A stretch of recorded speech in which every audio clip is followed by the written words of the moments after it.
kalian membayangkan bagaimana partikel kecil seperti pasir bisa melayang dan bergerak hanya dengan udara? Bagaimana gas mampu mengangkat dan mengangkut material padat?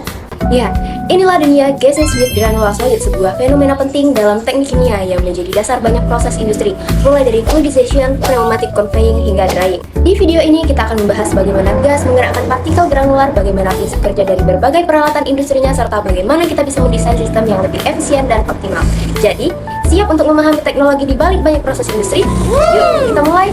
Fluidization atau fluidisasi adalah proses di mana material granular berperilaku seperti cairan ketika bersuspensi dalam lidah, baik gas maupun cairan. Nah, di jenis fluidisasi ini yang pertama ada fluidisasi partikulat, yang dimana proses ini disebut fluidisasi partikulat yang terciptakan ekspansi hamparan yang cukup besar tetapi seragamnya pada kecepatan tinggi. Nah, ketika suatu fluida cairan seperti air, padatan berupa kaca, gerakan dari partikel saat fluidisasi terjadi dalam ruangan seperti dalam hamparan.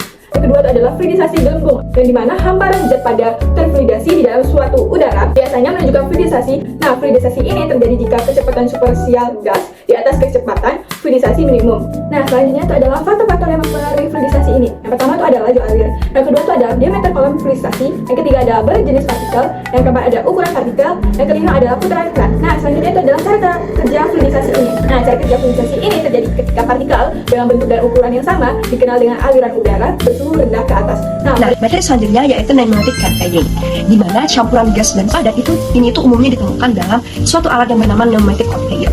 Pneumatic conveyor sendiri merupakan suatu alat transportasi padatan yang dimana berfungsi untuk memindahkan bahan curah yaitu bookmold dalam suatu aliran udara yang bergerak melalui pipa. Nah, jenis-jenis dari pneumatic conveyor ini yang pertama yaitu sifat bahannya, misalnya berupa bubuk atau sabuk, berat atau ringan dan sebagainya. Yang kedua yaitu material bahan, misalnya bahannya itu dia mudah terbakar atau beracun dan lain-lain. Yang ketiga yaitu jumlah bahan, yang mana bahannya ini itu dia secara terus-menerus atau sudah ada dalam jumlah tertentu. Dan yang terakhir yaitu jarak yang dilalui, yaitu jarak dari suatu produk ke tempat yang akan dituju. Prinsip kerja dari pneumatic conveyor. Yang pertama itu adalah positive pressure system, di mana sistem ini itu bekerja di atas tekanan atmosfer dan digunakan untuk memindahkan suatu bahan dari sumber tunggal atau ganda ke satu atau ke beberapa tujuan. Yang kedua yaitu negative pressure system, atau sering disebut dengan sistem akumulatif, itu beroperasi di tekanan udara di bawah tekanan atmosfer. Yang ketiga yaitu negative positive combination pressure system, di mana sumber udaranya seperti blower dan kompresor itu digunakan secara vakum dan positive system. Dan yang terakhir yaitu yang keempat, dual vacuum and positive pressure system, di mana pada sistem ini air blower baik exhauster maupun kompresor digunakan pada sistem ini. Selanjutnya merupakan drying. Menurut Haryadi pada tahun 2018, drying atau pengaringan merupakan suatu proses fisik yang bertujuan untuk mengurangi kadar air dalam suatu bahan seperti makanan, biji-bijian, dan produk pertanian, hingga mencapai tingkat kelembaban yang aman untuk penyimpanan jangka panjang. Prinsip kerja dari drying sendiri merupakan pengaringan yang terjadi melalui penguapan air dari permukaan bahan-bahan padatan granular ke udara. Proses ini bergantung pada perbedaan kelembaban antara udara pengaring dan bahan yang dikeringkan. Udara yang lebih kering akan menarik uap air dari bahan padatan sehingga mempercepat proses pengeringan. Selanjutnya merupakan faktor yang mempengaruhi pengeringan. Yang pertama itu ada suhu udara, yang dimana peningkatan suhu udara pengeringan akan meningkatkan kapasitasnya untuk menyerap uap air. Lalu yang kedua ada kecepatan aliran udara, yang dimana aliran udara yang lebih cepat dapat membawa uap air lebih efisien dari permukaan bahan. Lalu yang ketiga ada kelembapan relatif, yang dimana kelembapan relatif di udara sekitar bahan harus rendah untuk mempercepat proses penguapan. Selanjutnya merupakan contoh rangkaian alat pada drying atau pengeringan. Ada yang pertama itu ada feed tank, yang dimana merupakan tangki untuk menyimpan bahan cair atau akan dikeringkan. Biasanya bahan ini berupa larutan ataupun suspensi ataupun emulsi. Lalu yang kedua ada feed pump, yang dimana pompa ini berfungsi untuk memindahkan bahan dari feed tank ke atomizer dengan tekanan tertentu. Lalu yang ketiga ada atomizer, yang merupakan alat yang digunakan untuk mengubah bahan menjadi tall droplets melalui proses atomisasi, yang dimana tetesan ini meningkatkan luas permukaan bahan hingga pengeringan lebih cepat. Lalu yang keempat ada air heating system, yang dimana sistem pemanasan udara ini memanaskan udara sebelum masuk ke drying chamber.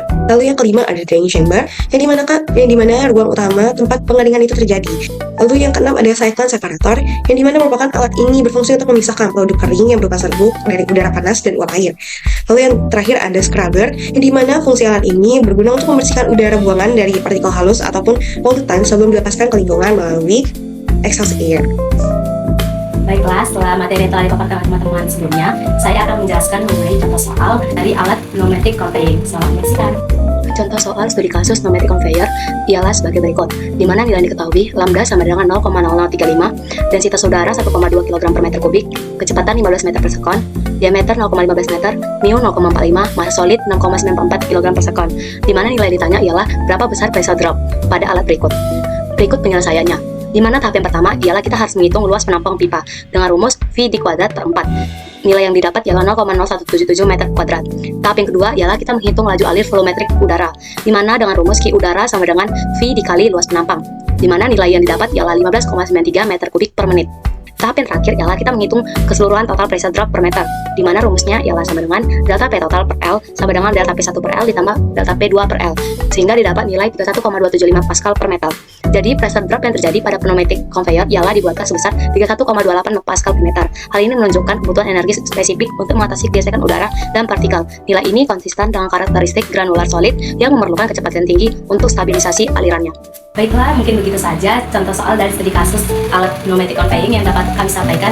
Kami harap teman-teman semua dapat mengerti dan memahaminya. Terima kasih. Kita telah melihat bagaimana gas berinteraksi dengan partikel granular dan berbagai proses industri. Fluidisasi memungkinkan reaksi dan perpindahan panas itu akan menjadi lebih efisien. Pneumatic conveying memudahkan transportasi material tanpa perlu sistem mekanisme kompleks, dan drying memainkan peran kunci dalam pengolahan produk berbasis bubuk atau butiran. Pemahaman yang baik tentang fenomena ini sangat penting bagi kita semua untuk meningkatkan efisiensi dan keandalan di sebuah sistem industri. Dengan desain yang tepat, kita bisa menghemat energi, meningkatkan kualitas produk dan juga biaya operasional. Terima kasih sudah mengikuti pembahasan kita kali ini.